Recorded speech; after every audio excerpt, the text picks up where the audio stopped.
Alright guys, we're on to doing walls next. As you can see here, we're going to be working with this section, which is behind the driver's seat, which is a swivel chair, of course, as you remember. So we're going to go ahead and work on some furring strips today. Not sure what I'm going to do just yet. Attaching down here is not a problem. It's when we get to this portion here. This goes inward, as you know, if you have a transit, it goes in, and then this is flat, flat, flat, then it comes out. Pretty extreme here. What a mess I have to work with here.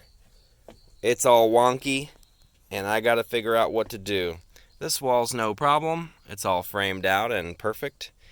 Up to about here, it's fine. Going down, the bottom portion is all fine. It starts to go inward here and really in here, and then out here, really out here. So we got all kinds of fun things that we're going to have to work with. It's the same wall just like this, you can see. Goes in, back out, and a bunch of weird stuff. So I got to figure this out for a little bit, and I'll let you know what I come up with. Oh, I forgot to mention. Now, we're going to be working with birch. 3/4 inch birch. And I've ripped it down into 3.5 inch pieces. And this is what we're going to be using for our furring strips. Obviously, I have to cut them down even further because I cut a 4x8 sheet long ways, or the spare pieces that we had left. That's all I have left, and I don't have any more long ways. This is all from the flooring, so we're gonna have to go get some more birch. Behind the birch, we're gonna be putting Easy Cool, which is like Reflectix kind of stuff. You can use roof flashing, like I've showed you in previous videos. On the back of the wood, you can use a rubberized roof flashing. I did do that for the framing behind the shower, but we have all this Easy Cool that we're going to use, so I'm going to start using the Easy Cool. Show you how I do it in the next video. Guys, so I've got the first piece in. I decided to use the roof flashing behind it instead of the Easy Cool.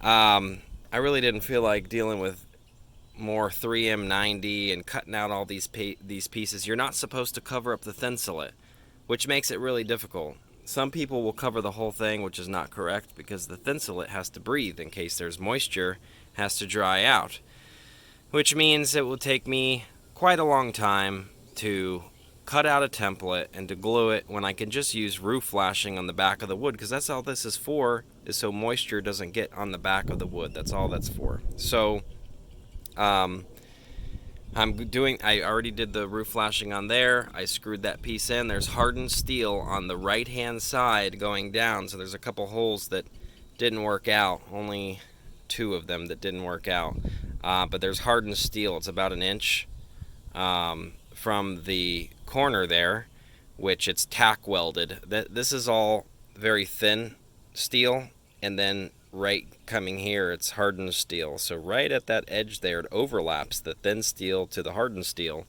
so you have to go over a little bit. This screw, where's my finger? That screw right there, oh, that screw, the bottom one, is hardened steel. I went through a couple techs to get it through there, but it eventually did go through there. So you can do it. It's just not a fun process. I may end up trying to get that one in because there's not really any stability behind this piece of wood. A little bit, but not much, so I might end up doing that. I'm going to go ahead and do this piece now and put that on, and then start doing shiplap. Up here we're not doing shiplap. We are going to be putting a cabinet. Shiplap will go all the way up on this wall, but the cabinet is going to cover a lot of that too. So shiplap will go all the way to here, then the cabinet. Guys, so I took a couple days off and I'm just getting at it today. Here's my shims. I had to cut this piece off because I really couldn't drill into the hardened steel here.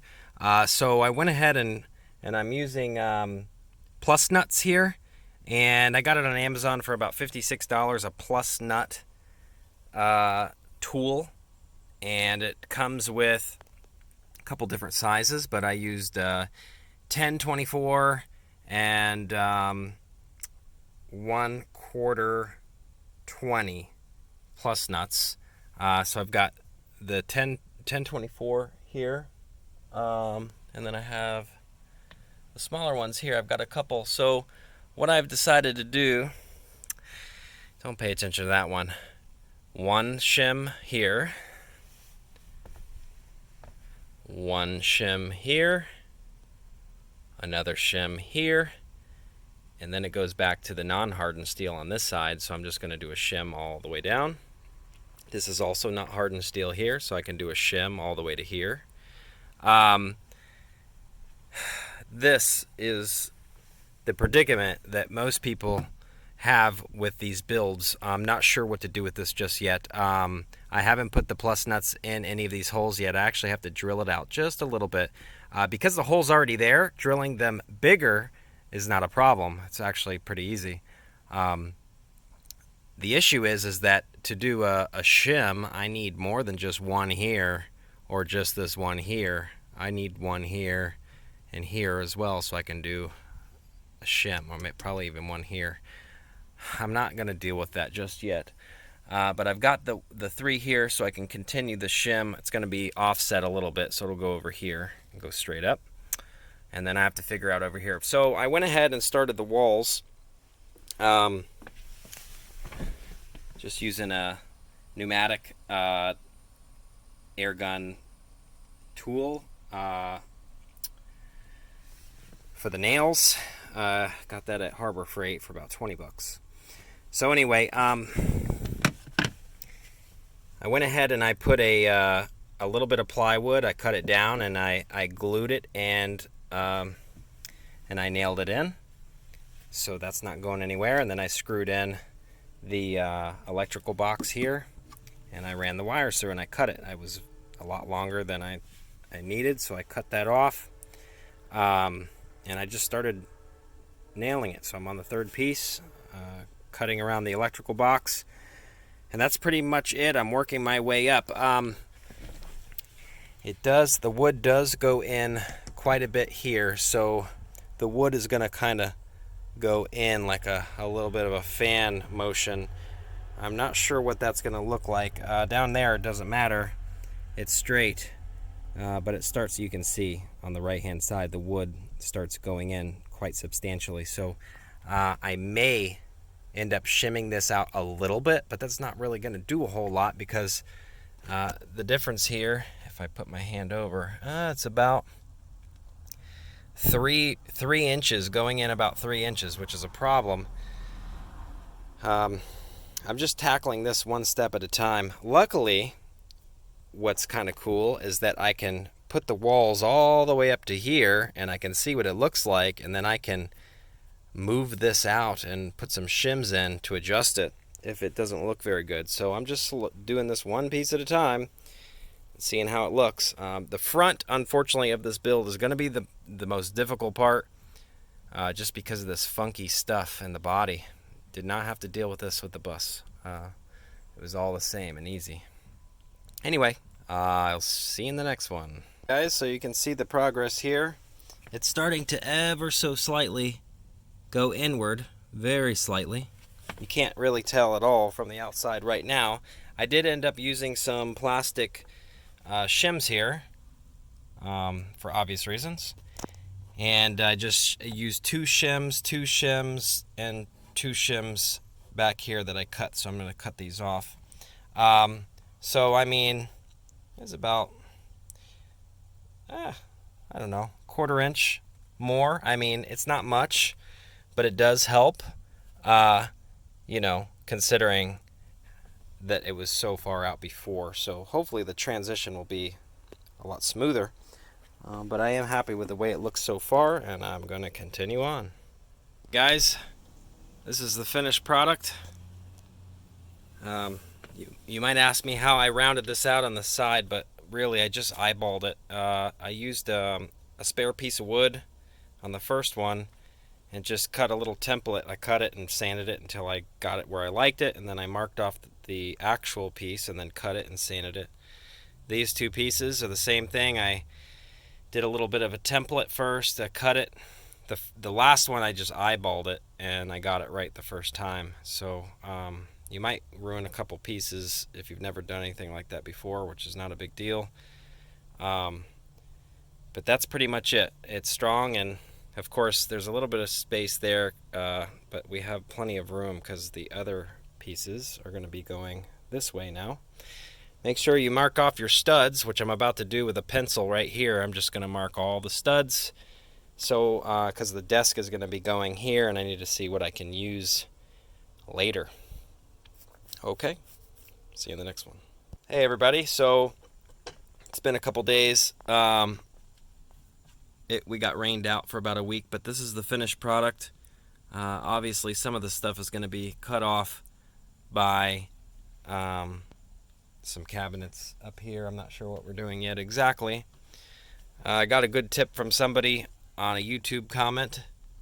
Very appreciative for that, but to drill this hardened steel, you need I don't have it in front of me, but it's a dual-tipped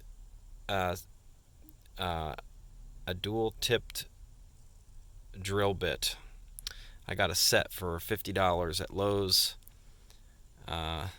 I mean, it's still difficult. It doesn't just go right through, but I mean, it takes about 2 to 5 minutes to go through, but it cuts it. So I've got the plus nuts. There's the plus nut tool on Amazon for $40. And again, I use a 1024 and 1/4 20 plus nuts. You can see the different sizes here. I'm not sure exactly what I'm going to do yet, but I got all this drilled so I can at least put some studs basically going up this way, or even both ways. I don't know yet. Also here you can see I can put a furring strip coming down. I'm not going to do a furring strip there, but I'll do another furring strip here coming down. I'm working on the furring strips right now in the back of the van. So you can see here, the fridge is here. We were doing some design stuff. Nothing is really finalized yet. But the furring strips are done this way. And then I did a little 1/4 of a furring strip hanging down. Oh, something fell. Hang on.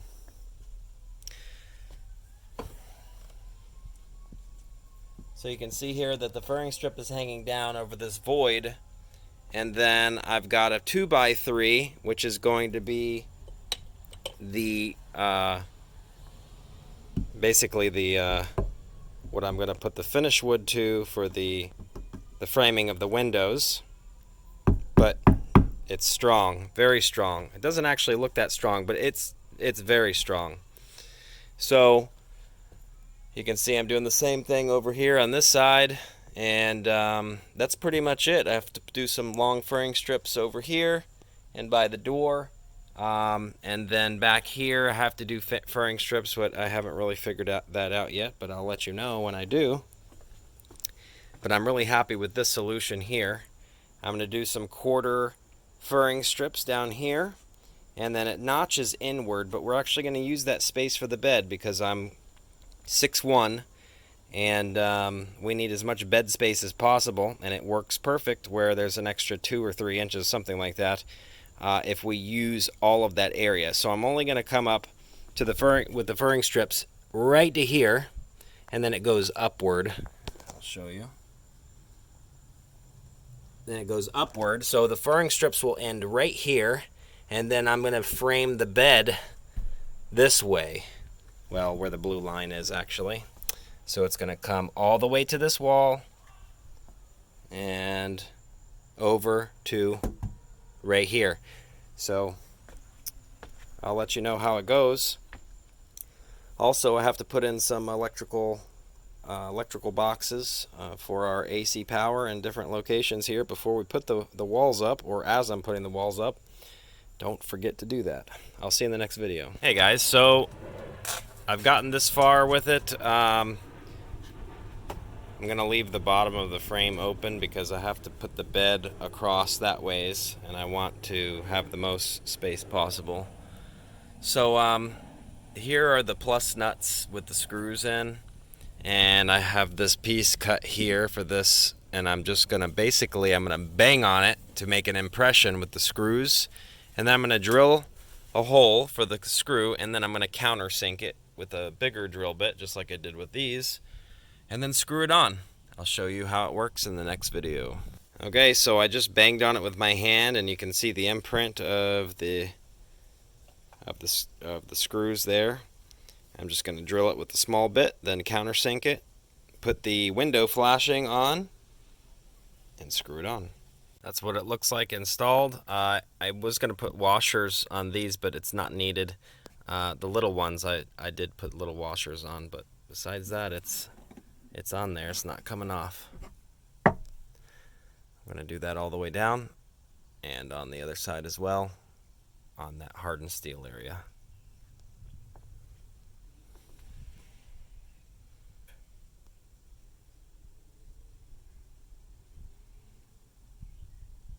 Hey everybody, so I'm going to be getting ready to put up the walls here very shortly, but before I put up the walls, I need to cover up the wheel wells.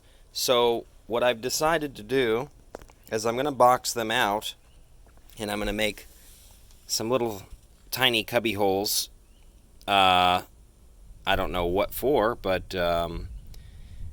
definitely not really good usable space if I just leave it open and throw stuff down there. So I'm just going to make a little triangle, like a little compartment of some sort.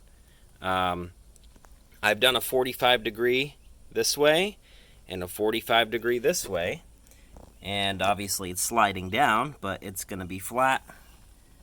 Flat piece of wood going to go on top of that with other 45s going the other way, so they meet together. I'm going to wood glue it. Obviously I have to cut a little bit off of here on the side, not much, but very little, so that this can meet. Actually I'll probably do this on the outside to be easier to sand, so I've got to cut quite a bit off of that, so I can fit that piece on there flat on the outside, and then I can cut it and sand the remainder to make a nice perfect little box, and then I can start working my way up and over to make those little cubby holes. So make sure you do your measurements, but there's a lot of 12-inch pieces, minus my furring strips, which is a 1/2 inch, so that's 11.5 inches. I always like to overcut. The birch right now is double the price, actually triple the price. Originally, when we built the school bus, it was $33 for Baltic birch 4x8 sheet of 1/2 inch. Now it's $100 per sheet. So this is like $8 square piece of wood, which is ridiculous. Anyway, or whatever. But it's very expensive. So I'm going to overcut just a little bit and then shave it down. I'll show you the finished product. It's going to take me a lot of work to get this right. I've already been working on this for probably about 30 minutes or so. So this is finished work. So this is where I take the most time and the most precision. I sanded the edges, of course, because a table saw is not a perfect cut unless you're some sort of pro. But there'll be some little notches and things. I sand them down. Anyway, show you in the next video. Okay, I just wanted to give an update and show you guys where I'm at.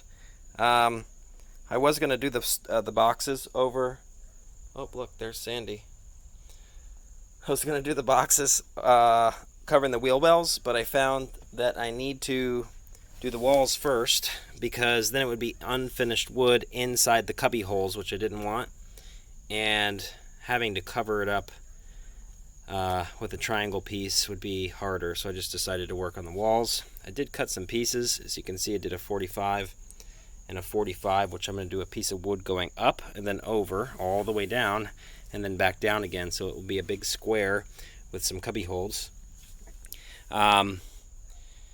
Over here, this piece, there's a piece of metal that sticks out like a bubble. It's about this thick, so I went ahead and shaved it down with a table saw. I cut about this much off on the inside. Obviously there's nothing to nail into, so this is one little loose piece. It wiggles a little bit, but nobody's going to see that. These were 40-degree angle cuts. These, which I'll move this to show you. Those are 40 degrees. Those are also 40 degrees. And then you just have to cut around, which I did. And then, of course, used a hole saw to cut these out. Oh, that's a 1-inch hole saw hole for the pecs to come through. How I did that was I just made lines. I flipped it upside down and I laid the board down on top of the bottom board, and then I drew with a marker where these just hang on. I drew a line right. I lined it up with the other wood piece over here, and then I drew a line and a line and a line and a line, and then I measured up from the bottom up to the center of the side of the pipe, from the bottom to the center to the side of the pipe. I marked it on the back, and then I cut it with a hole saw.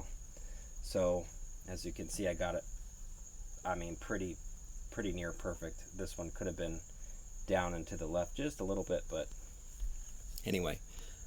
So just making my way up. The hardest part was these 40-degree cuts, because you have to do the 40-degree and then notch it over. So that was all done with the table saw. That's about it. See you in the next video. Oh, put an electrical box there for inside this area. The sink, or I'm sorry, the refrigerator is going to come right to that corner there, and there's going to be a little pocket, 6 inches.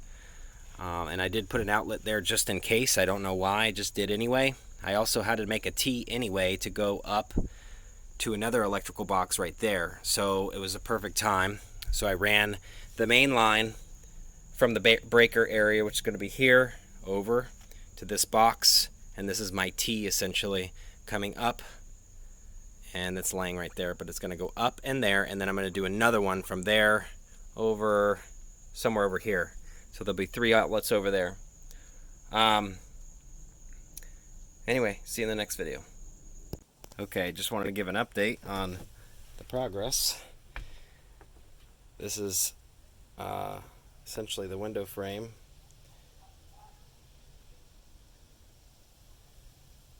I did the top and the sides, but not the bottom, because we want the bed to be as long as possible, so I'm going to wait on that portion. And I made over here 2 little niches.